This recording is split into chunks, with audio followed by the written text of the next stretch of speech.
ये थी इस वक्त की टॉप हेडलाइंस। अब मुंबई में कल रात जमकर के पॉलिटिकल सियासी ड्रामा हुआ है। नवनीत और उनके पति गिरफ्तार हो चुके हैं तो उनसे मिलने पहुंचे किरीट सोमैया पर पथराव हो गया। इस पूरे हंगामे की एक तस्वीर आपको दिखाएंगे।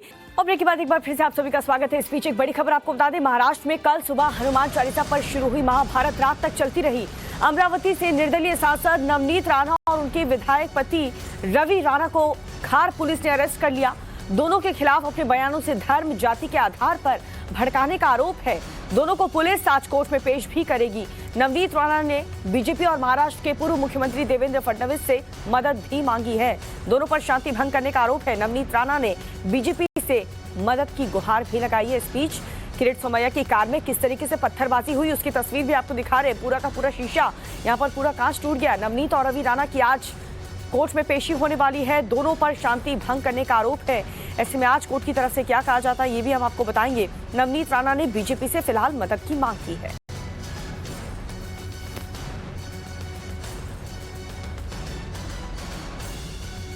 न्याय लागेल आणि तुम्हाला घ्यावं लागेल। हे कोणता नियम आहे आणि वॉरंट दिल्याशिवाय आम्ही येणार नाही। काय वॉरंट दिल्याशिवाय हात नाही लावायचा।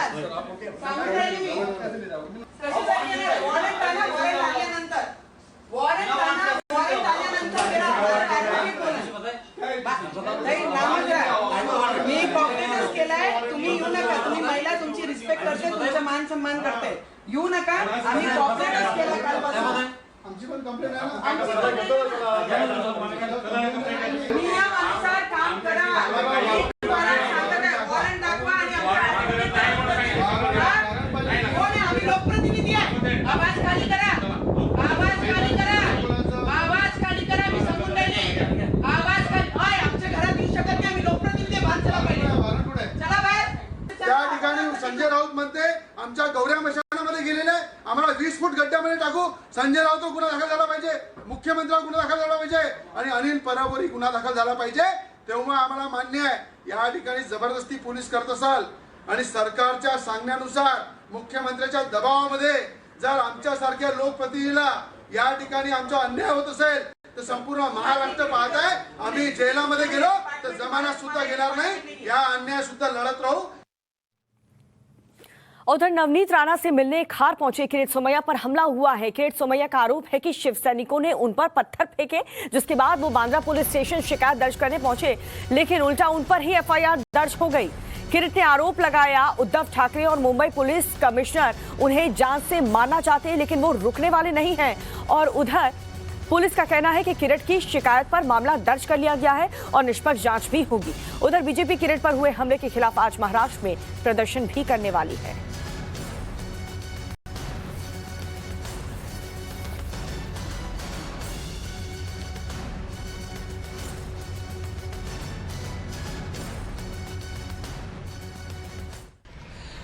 मुंबई पुलिस ने मेरी एफआईआर रजिस्टर्ड करने से इनकार किया है।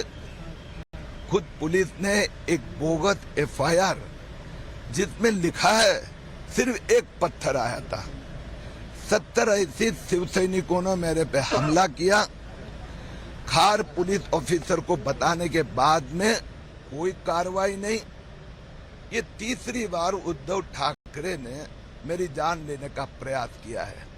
पहले वासिम पुलिस स्टेशन एरिया, फिर पुणे, आज खार। पत्थरबाजी करना, मारने का प्रयास करना और फिर एफआईआर भी नहीं लेना। उद्धव ठाकरे को लगता होगा कि इस प्रकार की धमकियों से किरीट सोमैया रुक जाएगा। मैं उनको प्रॉमिस करता हूं हम महाराष्ट्र को ये घोटालेबाज सरकार से मुक्त करके रहेंगे। तो किरीट सोमैया को आप सुन रहे थे, जो सीधे तौर पर आरोप लगा रहे हैं कि आखिर इस तरीके से हमला क्यों हुआ और इस पूरे मामले को लेकर के पुलिस ये क्यों कह रही है कि महज एक पत्थर फेंका गया था। अगर एक पत्थर फेंका गया होता तो क्या इस तरीके से ये हादसा होता? क्या इस हद तक शीशे टूट जाते गाड़ी के?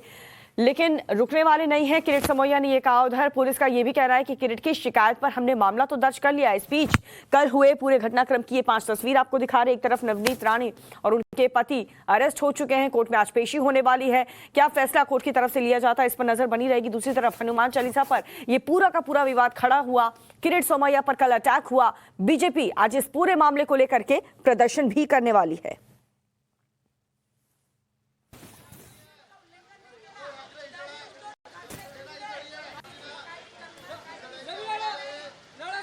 तो 5 तस्वीरें, ये बहुत बड़ी खबर आपको बता रहे हैं। नवनीत राणा कल ही अरेस्ट हो चुके हैं अपनी हरकतों की वजह से। आज कोर्ट में पेशी आज उनकी होने वाली है। दूसरी तरफ किरीट सोमैया पर कल जानलेवा हमला हुआ है, ये कहना है किरीट सोमैया का।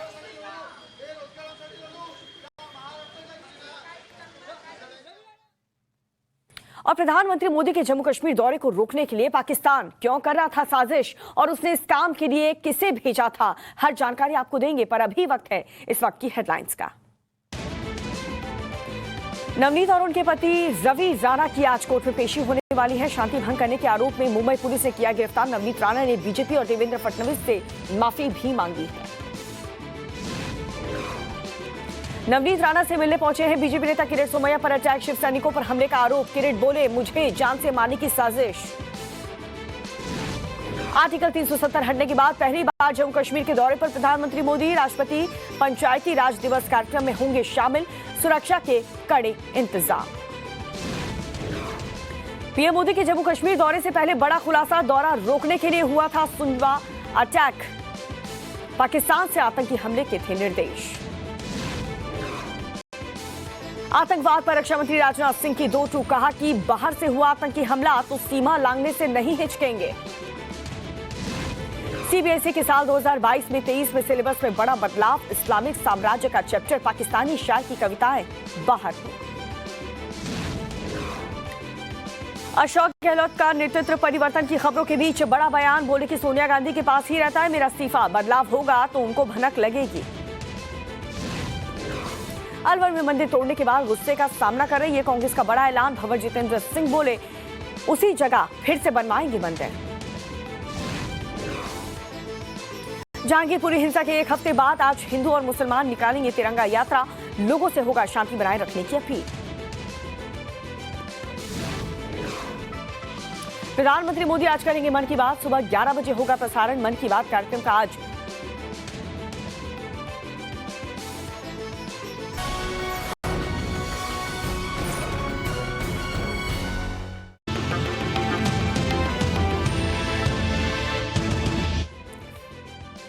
तो ये थी इस वक्त की टॉप हेडलाइंस आपको बता रहे हैं, लेकिन इस बीच बड़ी खबर आ रही है असम से, वो आपको बताएंगे जहां पर एक प्लास्टिक फैक्ट्री में अचानक से आग लग गई है। वजह क्या रही ये भी बताएंगे। असम मेघालय बॉर्डर पर कामरूप के जोरबाट के कारखाने में ये आग लगी है। आप देख सकते हैं आग ने विकराल रूप ले लिया है। आगजनी की कोई जनहानि नहीं हुई है, लेकिन करोड़ों के नुकसान की यहाँ पर आशंका जताई जा रही है। आग पर काबू पाने के लिए 40 से ज्यादा फायर फाइटर्स इस वक्त मौके पर मौजूद हैं। आग बुझाने के लिए वायुसेना और सेना के विशेषज्ञों की मदद भी ली जा रही है। कड़ी मशक्कत के बाद आग बुझाई गई। फिलहाल आग लगने की जो वजह है उसका खुलासा नहीं हो पाया, लेकिन जो आग यहाँ पर लगी है वो काफ़ी भयानक है और बताया जा रहा है कि करोड़ों का नुकसान इसमें हुआ है।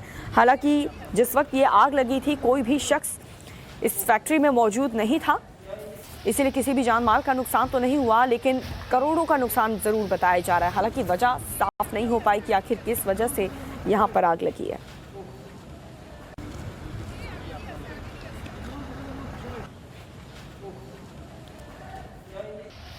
तो हर तरफ आपको आग नजर आएगा क्योंकि काफी विकराल रूप की आग ले चुका था। 40 फायर फाइटर्स मौजूद थे इस आग पर काबू पाने के लिए। इससे आप अंदाजा लगा सकते हैं कि आग कितना विकराल रूप ऑलरेडी ले चुका होगा।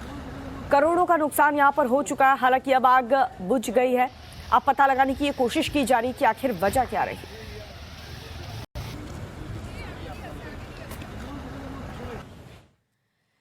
विशाखापट्टनम में एक केमिकल फैक्ट्री में भीषण आग लग गई। पूरी तस्वीर आपको दिखाएंगे, उससे पहले वक्त है सुपर 30 न्यूज का। सुपर 30 में देखिए देश की बड़ी खबरें। महाराष्ट्र में हनुमान चालीसा पाठ को लेकर विवाद गर्माता जा रहा है। गिरफ्तारी के बाद निर्दलीय सांसद नवनीत राणा और उनके पति रवि राणा की रात पुलिस कस्टडी में ही बीती है। पुलिस आज नवनीत और उनके पति को बांद्रा कोर्ट में पेश करेगी। नवनीत राणा की गिरफ्तारी से पहले पुलिस से उनकी नोकझोंक भी हुई है। हे कोणता नियम आहे आणि वॉरंट दिल्याशिवाय आम्ही येणार नाही। काय वॉरंट दिल्याशिवाय हाती लावायचा आहे? सांगून राहिली मी कशासाठी येणार? वॉरंट आहे ना, वॉरंट लागल्यानंतर। मातोश्री के बाहर नवनीत और शिवसैनिक आमने सामने आ गए थे, जिसको लेकर जमकर हंगामा हुआ था। मुंबई में रात तक हुए इस हंगामे के बाद नवनीत राणा ने बीजेपी और पूर्व सीएम देवेंद्र फडणवीस से मदद मांगी है। तो वहीं गिरफ्तारी के बाद कानून व्यवस्था की स्थिति न बिगड़े, इसीलिए पुलिस ने खार थाने में ही दोनों का मेडिकल भी कराया गया।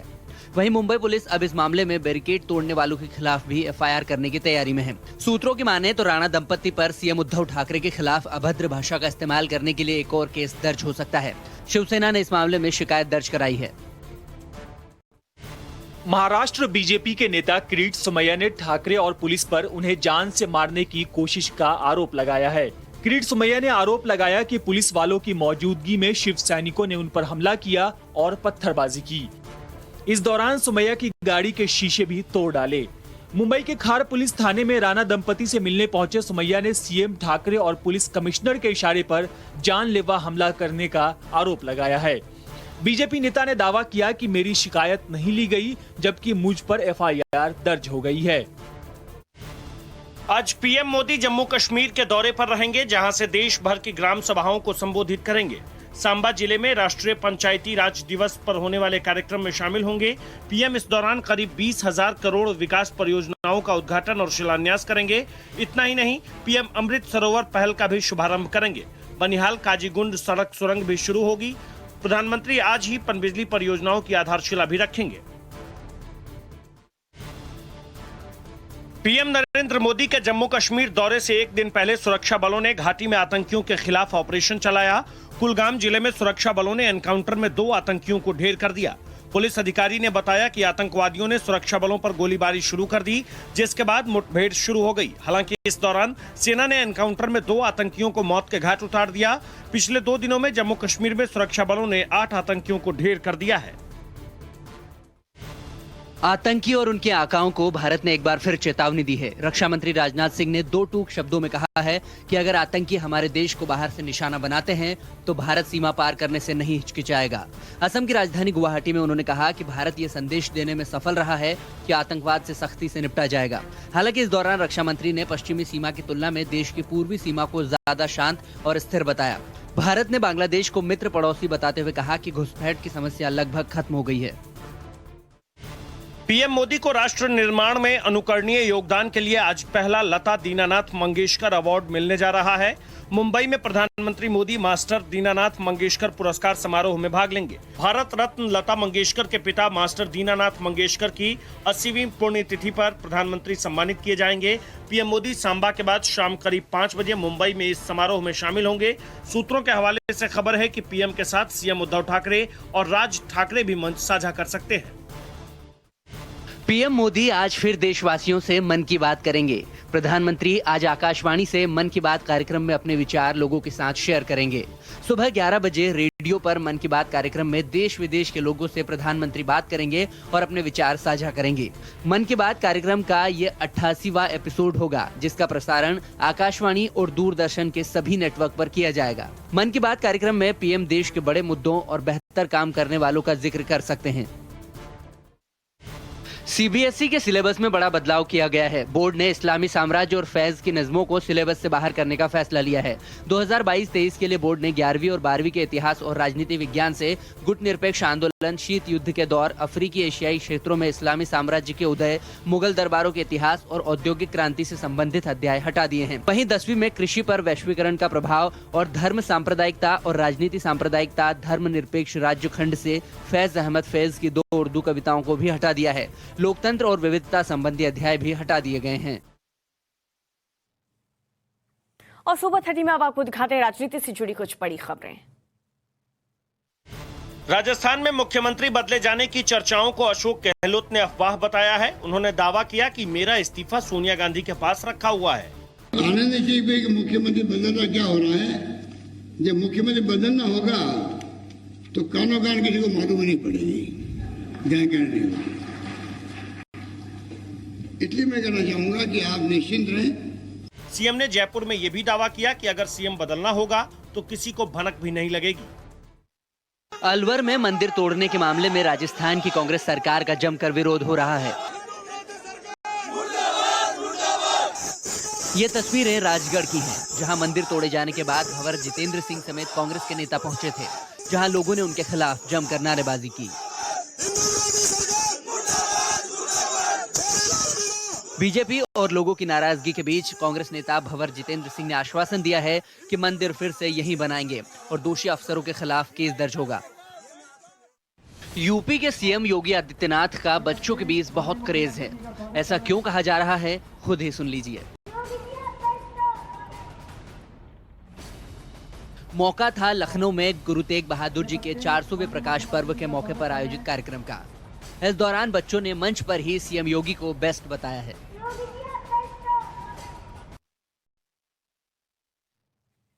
और चलिए आपको दिखाते हैं राजनीति से जुड़ी कुछ बड़ी खबरें। आंध्र प्रदेश के विशाखापट्टनम में एक केमिकल फैक्ट्री में भीषण आग लग गई। परवाड़ा इलाके में एसएनएस केमिकल फैक्ट्री उस वक्त धधकने लगी जब वहां एक टैंक में ब्लास्ट हो गया। अचानक लगी आग के बाद अफरा तफरी मच गई। आनन फानन में कर्मचारी फैक्ट्री से भागने लगे। इस दौरान कई कर्मचारियों के अंदर फंसने की भी जानकारी सामने आई। मौके पर पहुंचे फायर फाइटर्स ने कड़ी मशक्कत के बाद आग पर काबू पाया। असम में एक प्लास्टिक फैक्ट्री में अचानक आग लग गई। असम मेघालय बॉर्डर पर कामरूप के जोरबाट में कारखाने में आग ने विकराल रूप ले लिया। शुक्रवार की रात को 8:30 बजे हुई आगजनी में कोई जनहानि तो नहीं हुई है, लेकिन करोड़ों के नुकसान की आशंका जताई जा रही है। आग पर काबू पाने के लिए 40 से ज्यादा फायर फाइटर्स मौके पर पहुंचे। आग बुझाने के लिए वायुसेना और सेना के विशेषज्ञों की भी मदद ली गई है। कड़ी मशक्कत के बाद आग बुझाई गई।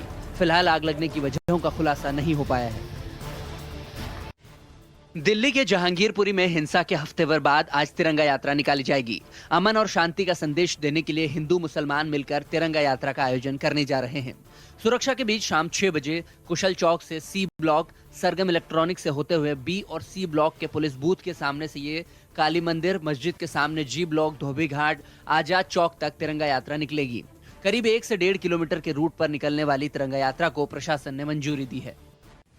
चंडीगढ़ में सुरक्षा बलों ने एक बड़ी साजिश को नाकाम किया है। यहां बुड़ेल जेल के पीछे बम मिलने से हड़कंप मच गया था, जिसके बाद तुरंत पुलिस ने सुरक्षा के मद्देनजर जेल के आसपास के रास्ते सील कर दिए।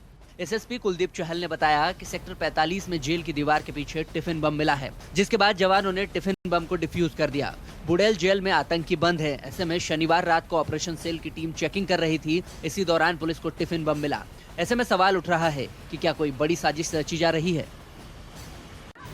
यूपी के प्रयागराज में 5 लोगों की हत्या के मामले में पुलिस 12 संदिग्धों को हिरासत में लेकर पूछताछ कर रही है।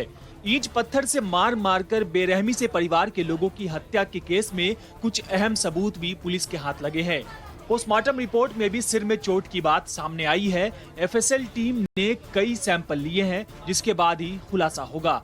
उधर विधायक शिवपाल यादव ने थरवई के खेवराजपुर में पीड़ित परिवार से मुलाकात की। आज टीएमसी नेताओं का 5 सदस्यीय प्रतिनिधि मंडल भी मौके पर जाएगा।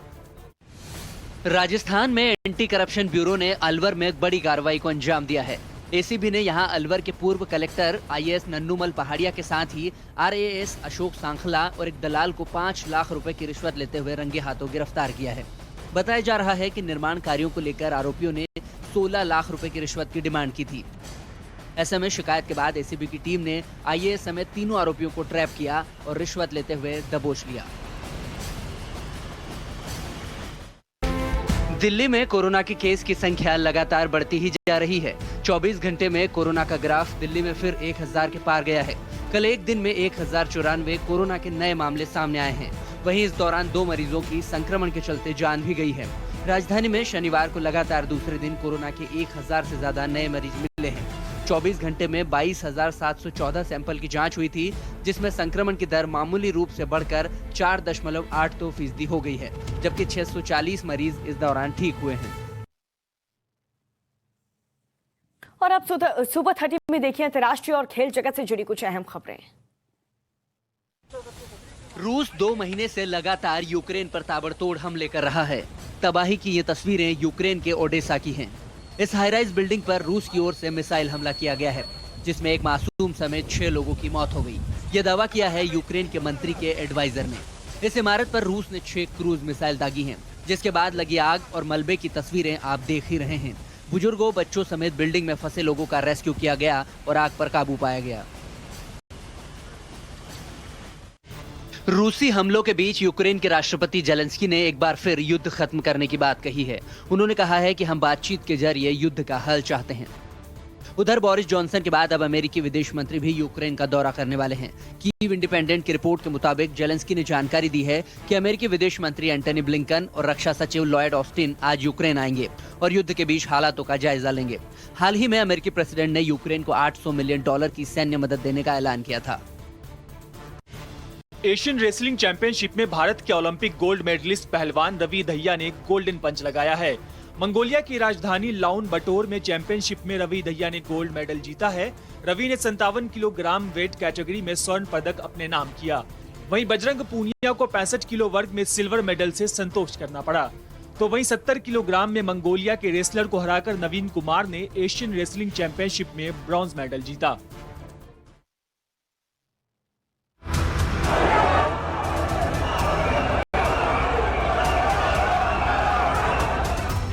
पाकिस्तान के नए पीएम का काउंटडाउन। 1 साल भी नहीं चल पाएगी शहबाज सरकार। दुआ करेंगे पाकिस्तान। मंत्री पद पर पाकिस्तान में नया घमासान। पाकिस्तान की सियासत का हंगामा चरित्र। संसद विधानसभा में लात घूंसे।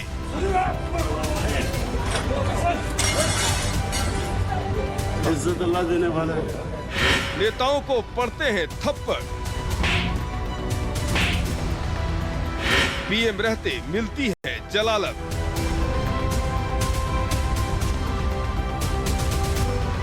नया पाकिस्तान, मारपीट, घमासान।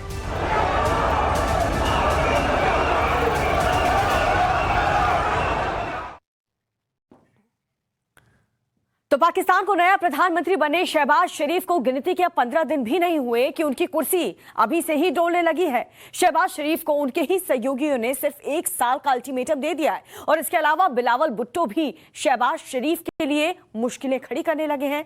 ऐसा लग रहा है कि शहबाज 1 साल भी प्रधानमंत्री की कुर्सी पर टिक नहीं पाएंगे। देखिए रिपोर्ट। मैं मोहम्मद शहबाज शरीफ सिद्ध के दिल से हल्फ उठाता हूँ। सिद्ध के दिल से हल्फ उठाता हूँ। शहबाज की कुर्सी कभी भी जा सकती है। सहयोगी ही शहबाज को सत्ता से हटाएंगे। शहबाज शरीफ इमरान खान को सत्ता से बेदखल कर पाकिस्तान के प्रधानमंत्री बने हैं और वो भी अकेले दम पर नहीं बल्कि अलग अलग विचारधारा वाले कई दलों के सहयोग से। शहबाज को पीएम बने अभी मुश्किल से 2 हफ्ते भी नहीं बीते हैं कि गठबंधन में गांठ दिखनी शुरू हो गई है। सहयोगी बिलावल भुट्टो से लेकर मौलाना फजलुर रहमान ने शहबाज शरीफ को आंख दिखानी शुरू कर दी है। सबसे बड़ा बयान पीएम शहबाज शरीफ के सहयोगी और जमीयत उलेमा ये इस्लाम के चेयरमैन मौलाना फजलुर रहमान ने दिया। फजलुर रहमान ने सार्वजनिक मंच से ऐलान किया कि शहबाज शरीफ की सरकार ज्यादा से ज्यादा 1 दिन तक चल पाएगी। जो नई हुकूमत बनी है जाहिर है कि वो 1 साल के लिए है, ज्यादा से ज्यादा, वो भी ज्यादा से ज्यादा। लेकिन इस हुकूमत के अंदर जमीयत उलमा इस्लाम का अपना वजूद है, अपना तशख़्ख़ुस है, अपना मौक़िफ़ है और हम उनसे ये कह रहे हैं कि हमें अब भी फौरी तौर पर इलेक्शन चाहिए।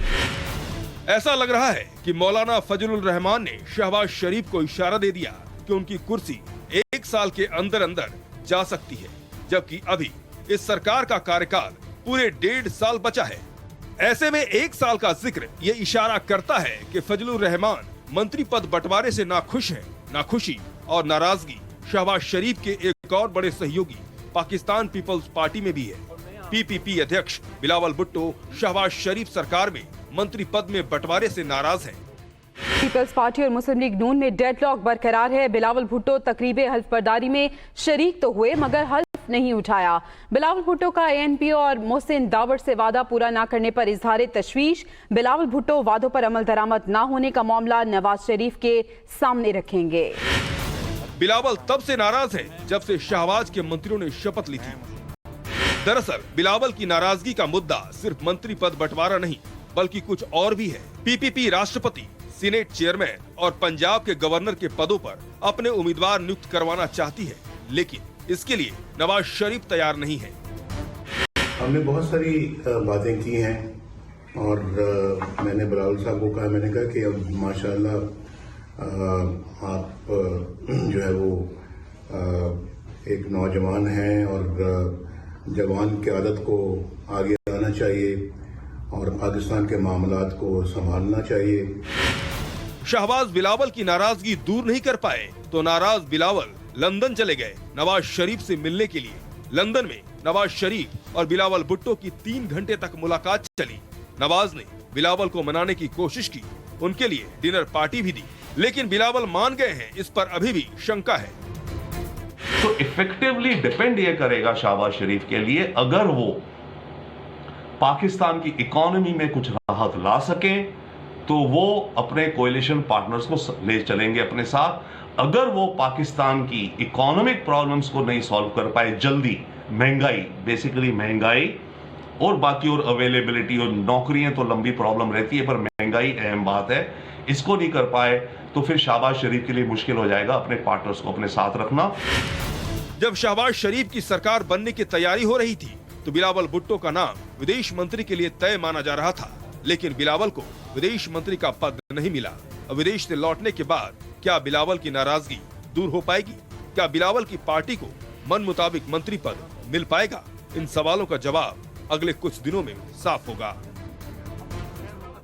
पाकिस्तान में मौलाना फजलुर रहमान ने कहा है कि ये सरकार 1 साल के लिए है। बिलावल भी मिनिस्ट्रीज की तकसीम पर नाराज नजर आते हैं। 2 हफ्ते में ही शहबाज शरीफ की सरकार में नाराजगी की खबरें आने लगी हैं। पाकिस्तान में गठबंधन की सरकार में दरार दिखने लगी है।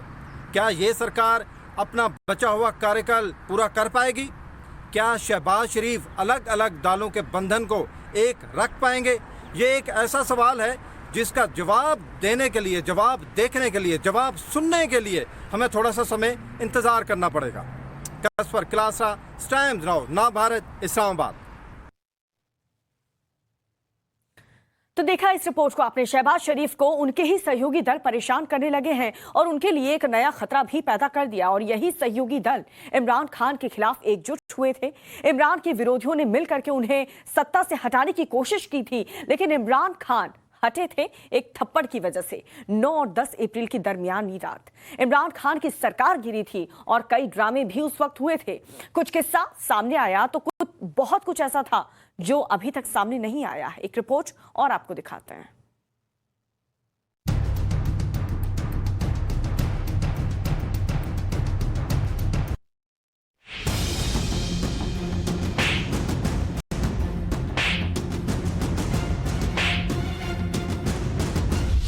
आपने एक फिल्म का डायलॉग सुना होगा कि थप्पड़ से नहीं प्यार से डर लगता है, लेकिन पाकिस्तान के पूर्व प्रधानमंत्री इमरान खान के लिए ये डायलॉग थोड़ा उल्टा है।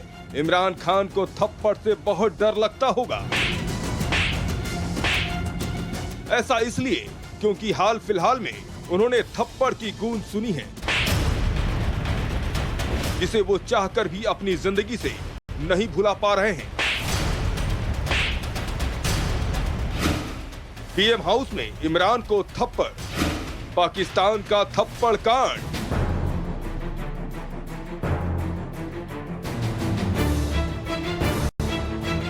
पाकिस्तान की मीडिया में पिछले कई दिनों से एक थप्पड़ कांड की चर्चा हो रही है।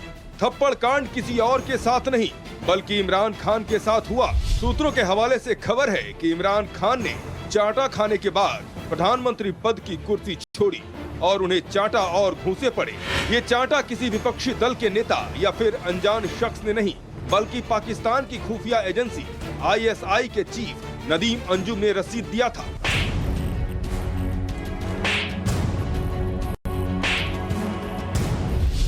सूत्रों के मुताबिक इमरान खान को तमाचा प्रधानमंत्री पद पर रहते हुए पड़ा, और वो भी प्रधानमंत्री आवास के अंदर।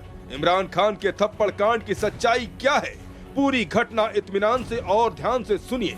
पिछले हफ्ते जब इमरान खान प्रधानमंत्री की कुर्सी पर थे तो उनके खिलाफ संसद में अविश्वास प्रस्ताव की कार्रवाई चल रही थी। पिछले शनिवार यानी 9 अप्रैल को पाकिस्तान की संसद में अविश्वास प्रस्ताव पर वोटिंग होनी थी। संसद में बहुमत न होने की वजह से इमरान न तो इस्तीफा देने के लिए तैयार थे, न ही वोटिंग कराने के लिए। संसद में बहुमत न होने की वजह से इमरान न तो इस्तीफा देने के लिए तैयार थे, न ही वोटिंग कराने के लिए। इमरान की सरकार गिरनी तय थी। बावजूद इसके इमरान स्पीकर, डिप्टी स्पीकर से मिलकर पैंतरेबाजी कर रहे थे। बाजवा इमरान खान को हटाना चाहते थे, लेकिन इमरान अड़े हुए थे। फिर पाकिस्तान की आर्मी इंटेलिजेंस ने इमरान खान की कॉल इंटरसेप्ट की। कॉल से पता चला कि इमरान सत्ता में बने रहने के लिए कुछ और खेल खेलने की तैयारी कर रहे हैं। तारीख 9 अप्रैल, वक्त रात के 11 बजे, जगह पीएम हाउस, इस्लामाबाद। इमरान की चालबाजी देखकर 9 अप्रैल की रात करीब 11 बजे इस्लामाबाद में प्रधानमंत्री आवास पर एक हेलीकॉप्टर उतरा। इस हेलीकॉप्टर से 2 शख्स इमरान खान के आवास पर पहुंचे थे। सूत्रों के मुताबिक वो 2 लोग कोई और नहीं बल्कि पाकिस्तानी सेना के प्रमुख कंवर जावेद बाजवा और पाकिस्तान की खुफिया एजेंसी के प्रमुख नदीम अंजुम थे।